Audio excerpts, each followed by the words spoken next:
부탁드립니다. 네. 오늘 말씀은 시편 34편 11절의 말씀으로 자녀들아 주님의 가르침을 받들라 라는 제목으로 여러분과 함께 은혜를 나누겠습니다. 먼저 시편 34편 11절 함께 한 목소리로 봉독합니다. 너희 자녀들아 와서 내 말을 들으라. 내가 여호와를 경외하는 법을 너희에게 가르치리로다. 아멘. 여기 본문에 보면 가장 먼저 배워야 될 게 뭐냐면 하나님을 알고 하나님을 경외하는 법을 배우라는 겁니다.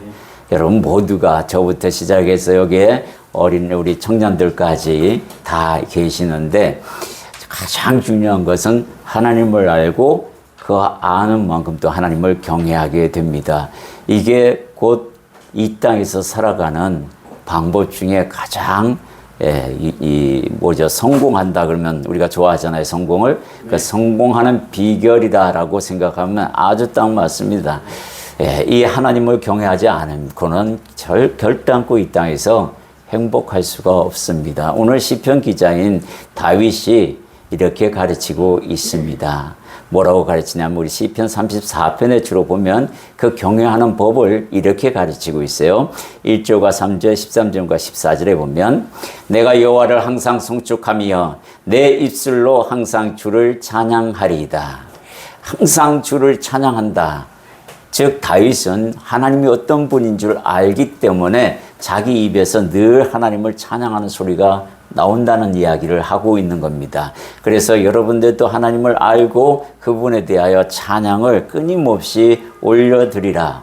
그런 인생이 참으로 복받은 인생이다라고 이야기하고 있고, 또 2절에는 내 영혼이 여호와를 자랑하리니 공고한 자들이 이를 듣고 기뻐하리로다. 여호와를 자랑한다는 것은 무슨 말이에요? 내 삶에서 그분이 도와주신 것, 이끄신 것을 인지하고 깨닫고 경험했기 때문에 내가 직접 그 경험을 말하니까 옆에서 공고한 사람들이 듣고 위로를 얻고 그 공고함에서 일어서게 되는 모습들을 보게 될 것이다. 이 이야기를 연결하고 있습니다. 3절에 보면 나와 함께 여호와를 광대하시다 하며 함께 그의 이름을 높이세. 우리가 여기에 하나님을 경외하는 사람들로서 모여서 오늘 찬양도 했어요. 그죠? 찬양도 하면서 하나님의 이름을 높이려고 우리의 방법을 동원하여서 찬양했습니다. 하나님이 기뻐 받으신 줄 믿습니다. 네. 우리 13절 보면 내 혀를 악에서 금하며 내 입술을 거짓말에서 금할지어다. 하나님을 경외하는 사람이 그 입놀림에 있어서 함부로 놀리지 마라라는 이야기예요. 세상 사람들과 똑같이 행한다면 너는 그 사람들과 구별됨이 뭐가 있느냐라는 이야기를 하고 있습니다. 여기 학생들도 있고 우리도 장년층도 있고 노년층도 있습니다. 지금까지 살아오면서 내 입술에서 욕이 있다 아직까지. 그러면 아직까지 하나님을 경외함에 있어서 부족함이 있다라는 이야기입니다. 정말 조심해야 합니다. 욕은 마귀가 주는 거고 내 육체의 소욕이 나의 스트레스를 욕으로 풀어보려고 하는 하나의 방법이기 때문에 그거를 억누를 수가 있어야 돼요. 그래야 됩니다. 14번째 14절에 보면 악을 버리고 선을 행하며 화평을 찾아 따를지어다. 하나님을 경외하는 법은 바로 여기에 있습니다. 악한 생각을 다 버리고 악한 생각 여러분들 할 수가 있습니다. 육을 가지고 있는 이상은 악한 생각을 다 해요. 욥도 했습니다. 그렇기 때문에 하나님께서 욥을 인정하셨는데도 불구하고 욥도 그렇게 입술로 범죄합니다. 이런 생각들을 버려라 라고 이야기하고 선을 행하라고 이야기합니다. 악을 디뎌 받고 그리고 선을 행하는 그 모습에서 공고한 사람들이 위로를 받고 하나님을 경외하는 사람은 저렇구나 라고 배움을 받는다라는 거예요. 우리가 이 시편 기자 다윗의 인생을 보면 이 말을 하고도 남습니다. 그죠?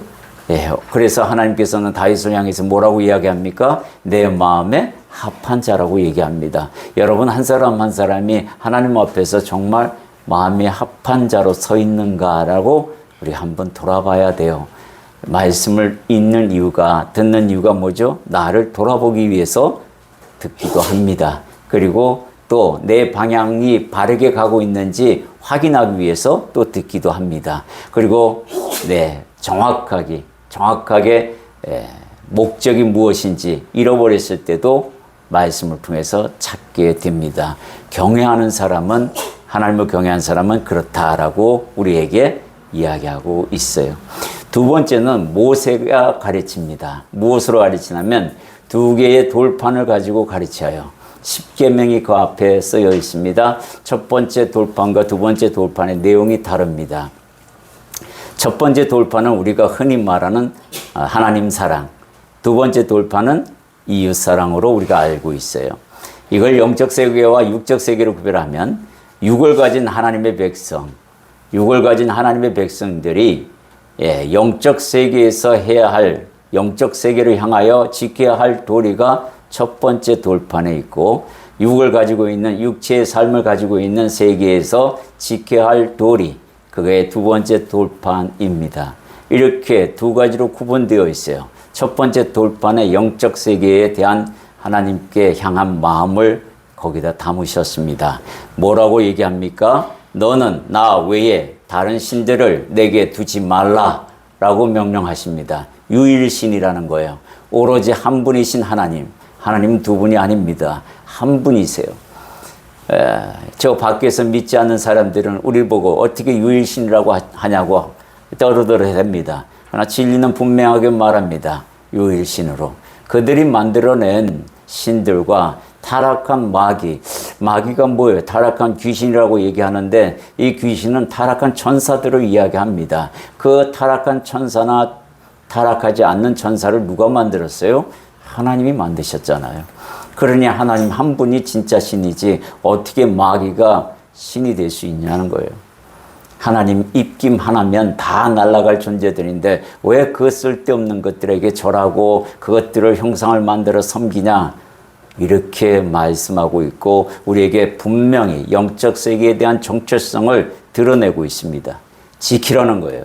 이거 무너지면 다 무너지는 거야 이야기합니다. 너를 위하여, 여기 보면 너를 위하여 이렇게 쓰여 있어요. 그리고 새긴 우상을 만들지 말고 위로 하늘에 있는 것이나 아래로 땅에 있는 것이나 땅 아래 물속에 있는 것, 그 어떤 형상도 만들지 말고 그것들에게 절하지 말라고 이야기합니다. 절은 뭘 하는 겁니까? 섬기는 거잖아요. 절을 한다는 것은 섬기는 마음이 있기 때문에 절을 하는 겁니다. 공경하는 마음이 있기 때문에 절을 해요. 아무 생각 없이 절하는 사람은 거의 없을 겁니다.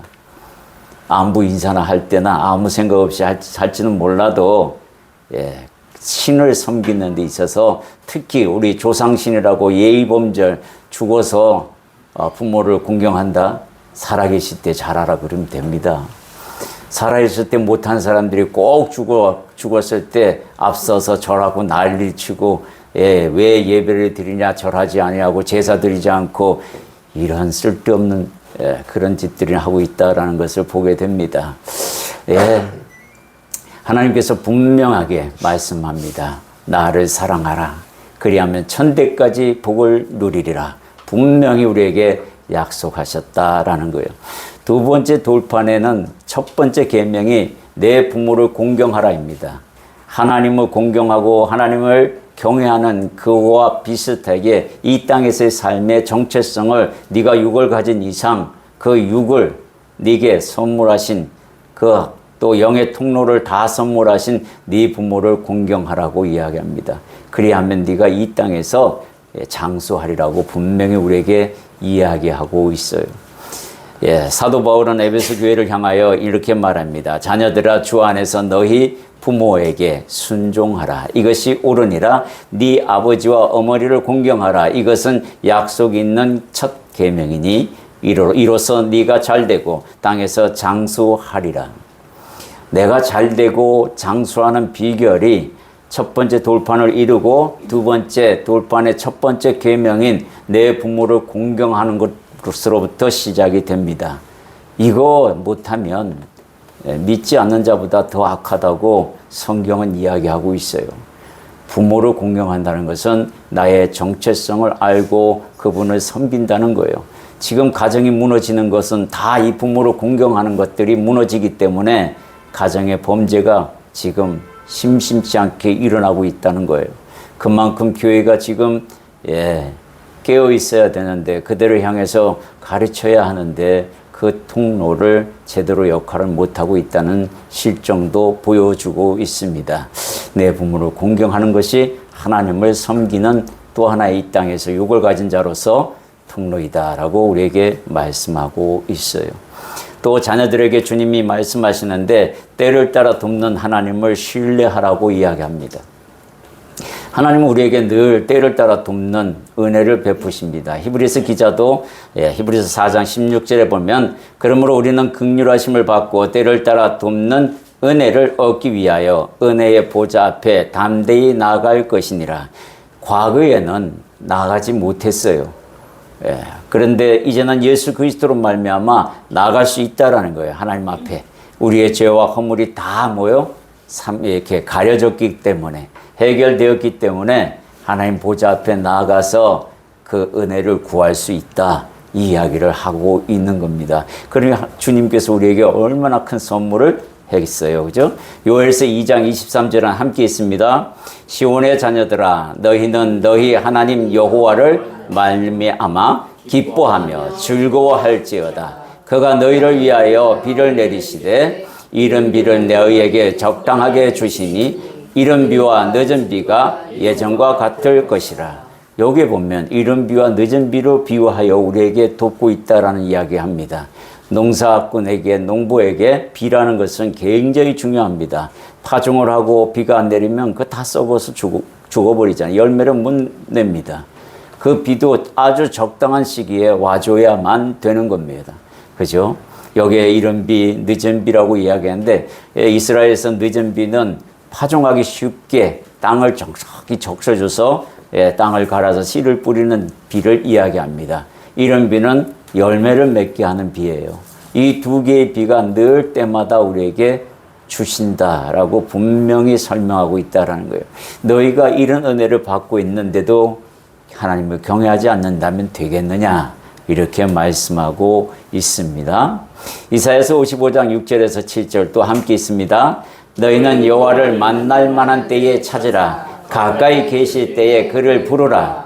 악인은 그의 길을, 불의한 자는 그의 생각을 버리고 여호와께로 돌아오라. 그리하면 그가 긍휼히 여기시리라. 우리 하나님께로 돌아오라. 그가 너그럽게 용서하시리라. 하나님을 만날 만한 때 찾으라고 합니다. 이 말은 무슨 말이냐면 여러분들 하나님과 계속해서 소통하고 있어야 된다는 거예요. 단절시키면 안 된다라는 이야기를 하고 있습니다. 여러분들은 만날 만한 때에 지금 찾고 계시는 겁니다. 저는 그렇게 믿습니다. 네. 오늘 이 주일날을 비롯해서 이제 첫 주를 맞이하는 첫날에 하나님께 예배하러 하나님을 예배하러 이 시간 이곳에 모여서 하나님 말씀을 경외하고 듣고 또 내가 그 말씀 듣고 하나님 오늘 가르치신 대로 내가 한 주간의 삶을 살아보겠습니다 하고 축도로서 다짐하고 삶의 현장으로 파송되는 그 역사를 경험하고 시작하는 거잖아요.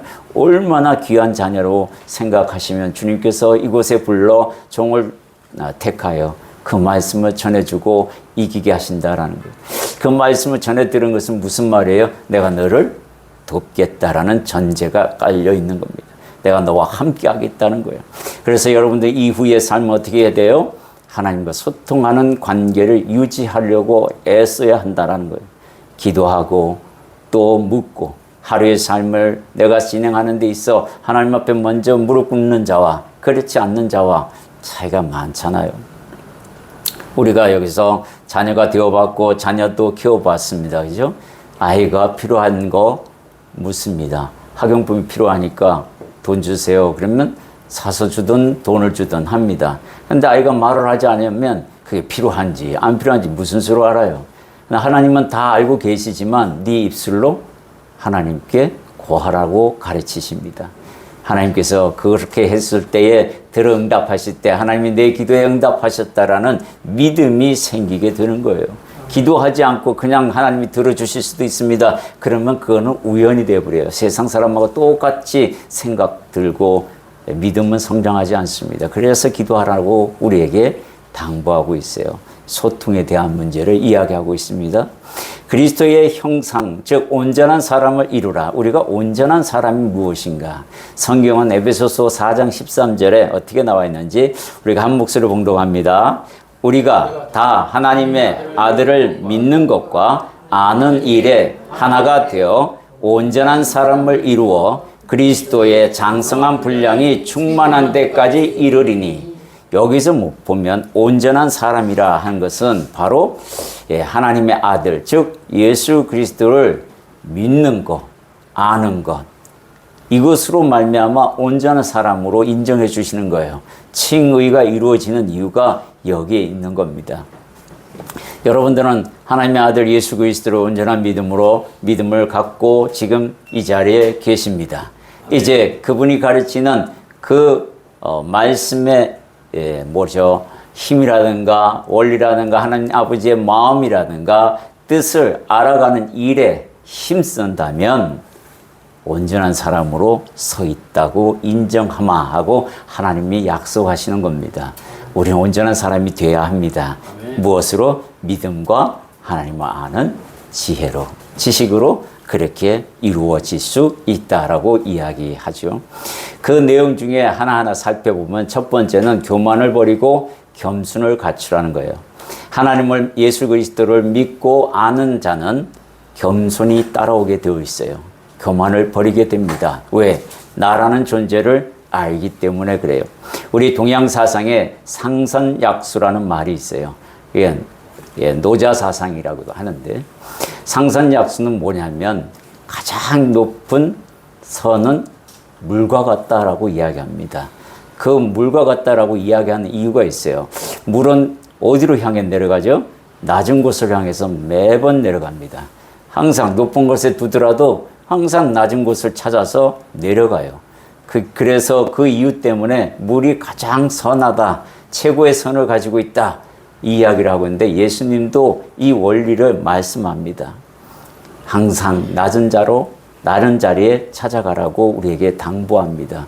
자연도 그렇게 주님이 만드셨어요. 그래서 상선약수라는 이 말을 마음에 두고 예수님의 가르침도 그와 같이 내가 물과 같이 항상 낮은 데를 찾아가리라. 이 말씀이 정말 여러분들 삶 속에 있어야 된다라고 생각이 듭니다. 빌보서 2장 3절 함께 있습니다. 아무 일에든지 다툼이나 허용으로 하지 말고 오직 겸손한 마음으로 각 남을 낮게 여기고. 여기서 낮은 자리로 간다라는 이야기는 바로 남을 나보다 낮게 여기는 사람들이 취하는 모습이에요. 생각해 보세요. 이렇게 마음 가지고 있는 사람이 다투겠어요? 허용으로 그렇게 삶을 살지 않을 겁니다. 틀림없이 저 사람이 나보다 나은데 내가 뭔 잘남이 있어서 저와 다투겠느냐, 이런 것들이 예수님의 가르침 속에서 이루어진다 그러면 이게 사람의 말처럼 가르침처럼 하나님의 가르침처럼 쉬운 건 아닙니다. 근데 할 수 있기 때문에 하라고 하는 거예요. 조금만 마음만 바꿔 먹으면 충분히 할 수 있어요. 그런데 잘 안 되는 것도 사실입니다. 그러나 해보셔야 해요. 하고 나면 나중에는 기쁨이 와요. 그리고 그 결과로 하나님께서 또 나에게 평안을 줄 뿐만 아니라 그 상대가 만약에 하나님께서 징계할 수 있는 상황이라면 징계까지도 내 대신에 하게 됩니다. 그런 걸 보게 됐을 때에 교만한 자를 결단코 놔두지 아니하시고 겸손하게 만드시는 모습들을 여러분들이 만날 수 있을 겁니다. 성경도 엄청나게 그런 부분들이 많이 소개되어 있습니다. 두 번째는 자기를 돌볼 줄 아는 자가 되어야 해요. 여기 청년들이 있습니다. 내 인생이 앞으로 어떻게 펼쳐지는지 지금 내가 택한 것에 대한 결과를 볼 수 있어야 한다라는 거예요. 내가 지금 무엇을 택하고 무엇에 마음에 두고 거기에 시간 투자를 하고 있는가, 그걸 바라볼 줄 아는 자가 되어야 한다라는 거예요. 영적으로 보면 소망을 가지라고 우리에게 말씀하고 있어요. 소망에는 인내가 필요합니다. 그래서 교회가 가지고 있는 세 가지 교훈이 있어요. 믿음의 역사, 소망의 인내, 사랑의 수고. 이게 데살로니가서 1장 3절에 있는 말씀이기도 합니다만은, 이 데살로니가서에 있는 이 말씀이 우리 교회가 이루어가야 할, 여러분 한 사람 한 사람이 이루어가야 할 사건입니다. 사명이에요. 소명을 잃어버리면 문제가 심각해진다는 것을 압니다. 여러분들이 소명을 가져야 된다. 사명을 가져야 한다라는 것을 기억하십시오. 그러면 나를 케어할 수 있는 능력이 생긴다라는 거예요. 시편 42편 11절에 우리 한 목소리로 읽어볼까요? 내 영혼아 네가 어찌하여 낙심하며 어찌하여 내 속에서 불안해하는가? 너는 하나님께 소망을 두라. 나는 그가 나타나 도우심으로 말미암아 내 하나님을 여전히 찬송하리로다. 이 시편은 제게 있어서 굉장히 의미 있는 시편이기도 합니다. 누구 하나 세상에서 누구 하나 나를 붙들어 줄 수 없다라는, 부모조차도 아내조차도 자식조차도 누구 하나 내게 힘이 되어 줄 수 없는 상황까지 갔을 때에 이 말씀을 저에게 주셨어요. 내 영혼아 네가 어찌하여 낙심하며 어찌하여 내 속에서 불안해하는가. 너무너무 불안해하고 너무너무 낙심한 거예요. 내 인생 50평생 그때 당시 때 뒤돌아봤더니 하나님께서 지금 그것을 보라고 하시는데 하나님 앞에서 선한 행동이라고는 하나도 없고 거저 다 예배조차도 나를 위하여 드렸고 내 모습이 전부 하나님께 봤을 때에 내놓을 만한 게 정말 하나도 없었습니다. 다 죄덩어리고 허물 많은 것들이고 냄새나는 것들로만 가득 차 있는 내 창고를 바라보게 하시는데 정말로 그걸 보니까 낙담하게 되고 또 불안해하게 되더라고요. 자동으로 하나님께서 기도합니다. 그런데 하나님께서 그걸 하나하나 치워주시는데 소망을 하나님께 두라는 그 말씀에 내가 어떻게 하면 될까요? 라는 질문하에 하나님께서 그때 그 답인 성경을 보게 하셨고 그 성경 안에서 답을 찾아가는데 하나하나 잃어버렸던 그 모든 것들, 수많이 들은 설교 안에서 말씀 안에서 이 경험하고 또 간증도 들었던 내가 다 잃어버리고 세상에 물속에서 호적거리고 있는 마치 하나님의 은혜 바다 안에 어항 속에 갇혀있는 물고기처럼 그렇게 살았던 내 모습을 보게 하셨어요. 어항은 투명한 어항이었어요. 그리고 그 어항 속에 내가 있고 나는 그 하나님의 은혜의 바다에 투명하니까 그 바다에 존재하고 있는 줄 알았더니 하나님의 은혜 안에 있으면서도 은혜를 체험하지 못하는 그 어항에 닫힌 어항 때문에 체험하지 못하고 있는 내 영혼을 바라보게 되고 내가 이걸 뛰어넘든지 이 어항에서 나오든지 이 어항을 깨어버리든지 둘 중에 하나는 해야 되겠다. 그래서 그때부터 그 어항을 하나님의 말씀의 검으로 깨보려고 무진장 노력했습니다. 깨지더라고요. 하나님이 깨게 하시고 그리고 그 깨물어 말미암아 그 은혜의 바다에 거기서 헤엄치고 산다는 게 얼마나 즐겁고 행복한지 그때서야 비로소 내가 참된 신자가 되었고 하나님을 바라보게 된 소망을 가지게 되었어요. 여러분들이 우리 인생을 살아가다 보면 내 뒤안길을 한번 살펴볼 필요가 있습니다. 그리고 자기를 앞뒤로 다 돌아봐야 합니다. 이대로 가다간 내가 어떤 결과를 또 맞이할지 확인하셔야 해요. 그게 굉장히 중요합니다. 육체적으로도 영적으로도 다 여러분들이 스스로 관리하셔야 해요. 누가 관리시켜주지 않습니다. 하나님 앞에 나를 내려놓을 때 하나님이 관리자가 될 수 있어요. 여러분들이 내려놓지 않으면 하나님은 관리하지 않습니다. 왜냐하면 여러분들에게 자유의지를 줬기 때문에 그 자유의지를 하나님께서 인정하고 계시기 때문에 절대로 하나님 개인이 침범하지 않습니다.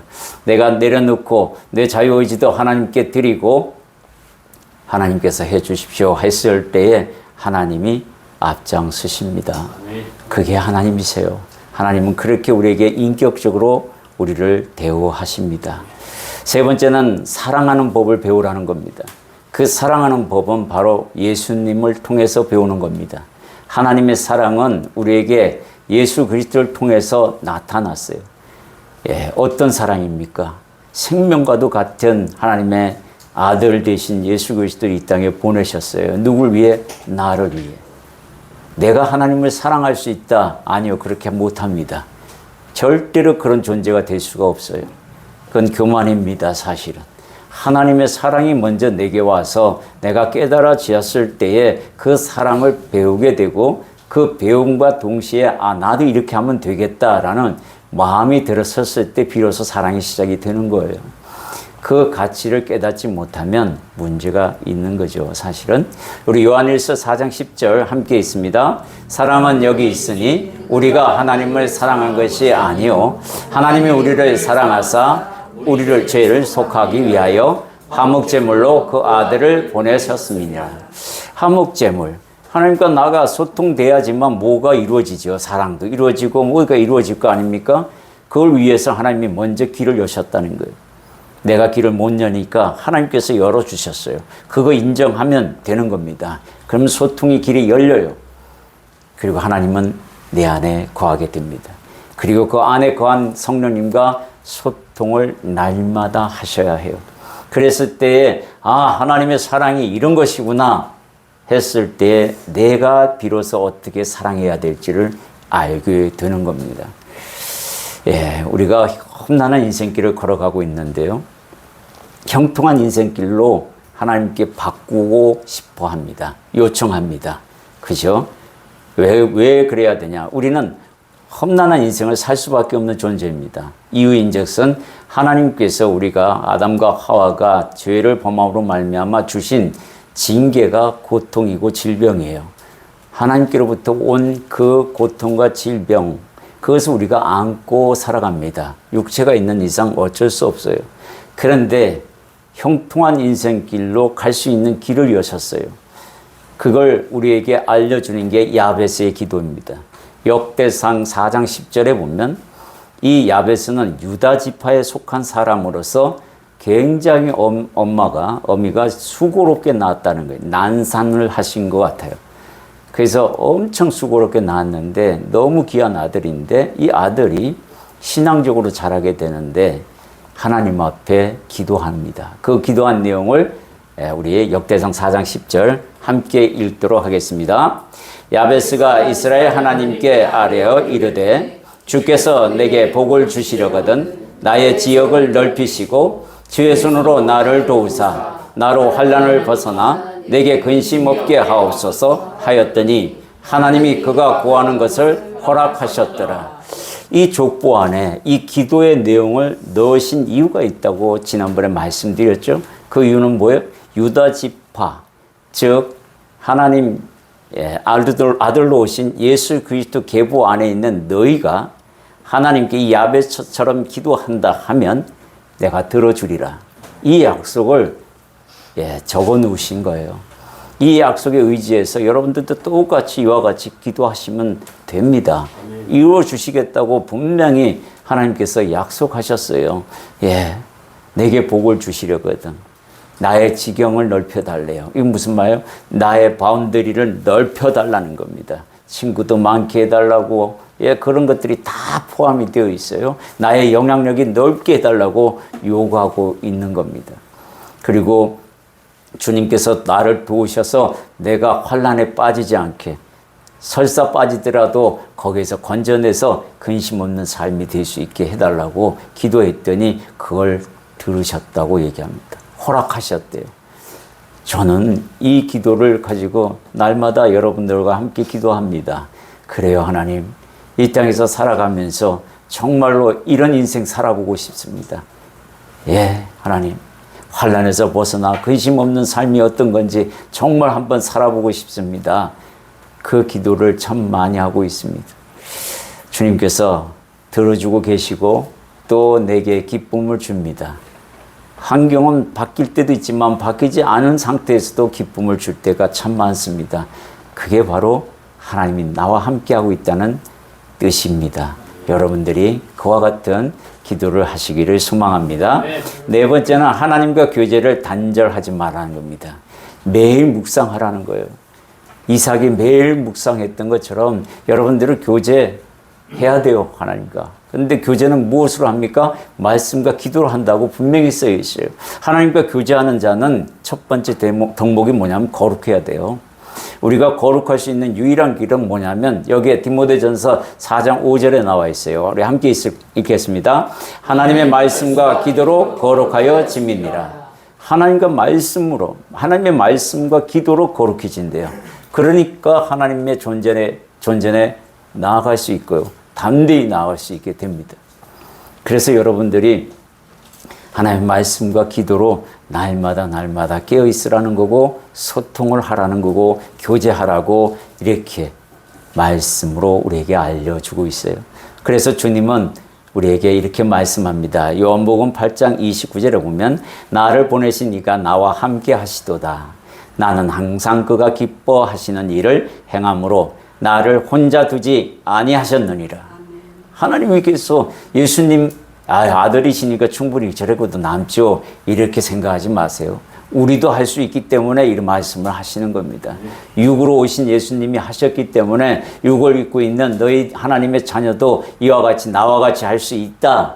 분명히 이야기하고 있어요. 항상 그가 기뻐하는 일이 무엇인가. 그걸 먼저 생각하면 방향이 나옵니다. 보여요. 그럼 그리로 향해 가면 되는 겁니다. 뛰어가면 돼요. 우리가 그리스도인으로서 모든 질병과 마귀의 유혹을 이기는 원동력이 있습니다. 여러분들 이거 정말로 이 원리를 알고 있으면 모든 질병에서 해방됩니다. 분명히 이야기할 수 있어요. 제가 경험해서 압니다. 첫 번째는 뭐냐면 구원의 확신이에요. 여러분들이 구원의 확신을 늘 가지고 있어야 합니다.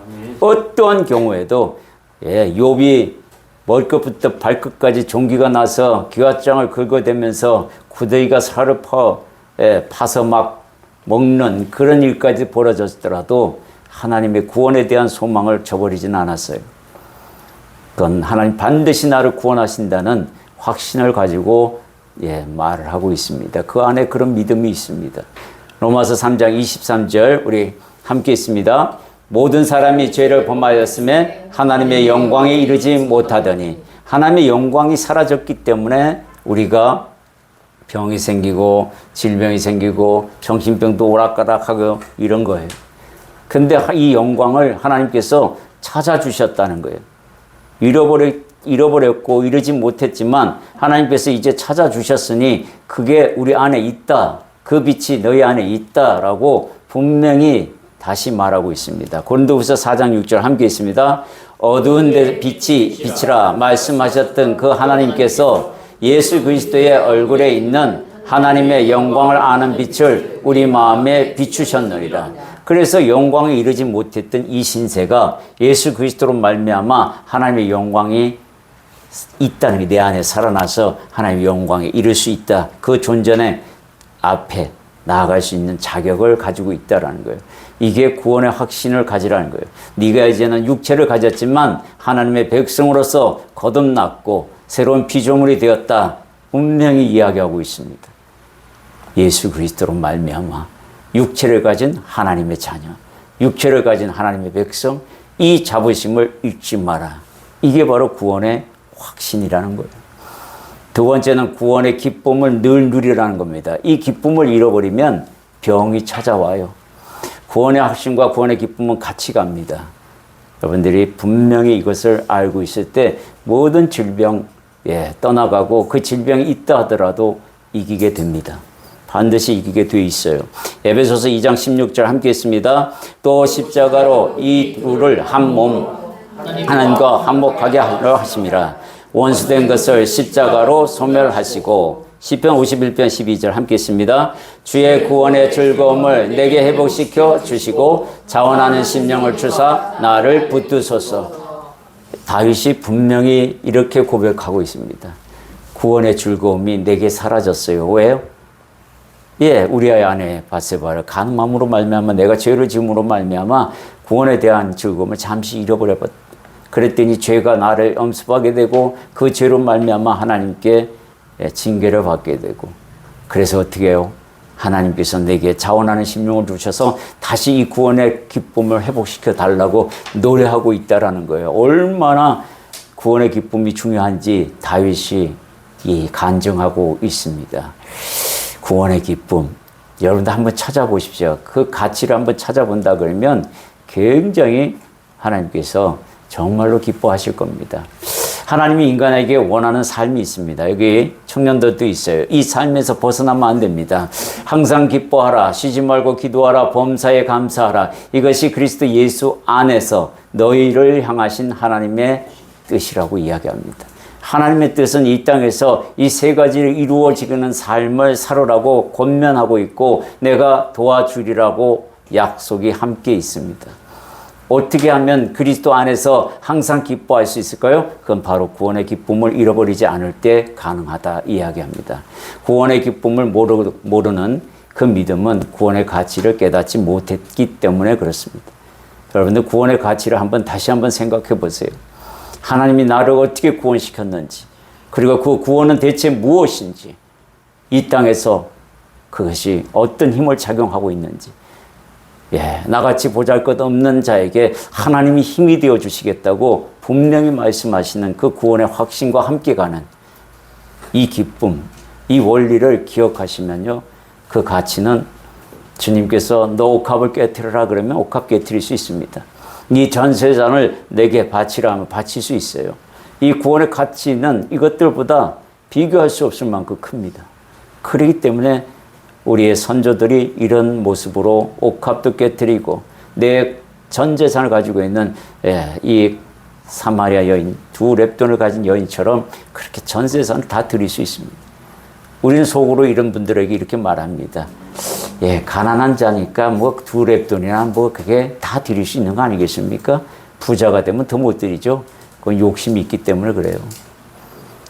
두 렙돈을 이야기하는 거는 오늘 점심 저녁도 해결하지 못하는 그 두 렙돈 가지고 그 한 끼 또 해결할 수 있는데 그조차도 다 하나님 앞에 드리겠다라는 그 마음은 어디서 나오느냐? 구원의 가치, 그것을 알기 때문에 이거 없어도 난 기뻐할 수 있습니다. 하나님이 계시기에. 이거 정말로 중요한 원리입니다.